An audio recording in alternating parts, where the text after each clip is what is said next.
നമ്മളിപ്പോൾ കണ്ടുകൊണ്ടിരിക്കുന്നത് നമ്മുടെ റൈസിംഗ് ഹൗസിലുള്ള ബോൺഫയർ കാണാനായിട്ട് വന്ന ജനക്കൂട്ടം തിരിച്ചു പോകുന്നതാണ്. കണ്ടത് എന്താണെന്ന് നിങ്ങൾക്ക് ഇപ്പോൾ കാണിച്ചു തരാം.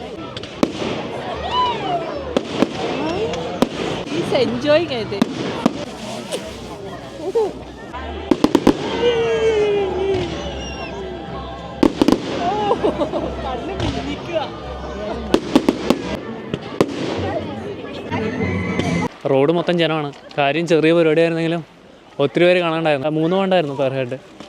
വർത്താണെന്ന് വെച്ചാൽ വർത്താണ്. ചുമ്മാ ഒരു നേരമൊക്കെ കുറേ ആളുകളെയും കാണാം. ഒരു അരമണിക്കൂർ 3/4 മണിക്കൂറിൻ്റെ അടുത്തൊരു ചെറിയൊരു വെടിക്കെട്ടും പരിപാടികളൊക്കെ. മമ്മി വെടിക്കെട്ട് എങ്ങനെ ഉണ്ടായിരുന്നു? So Guy Fawkes was a guy who was helping the military. The mission was failed, and because of that, people celebrate the Guy Fawkes festival as Bonfire Night. That's all.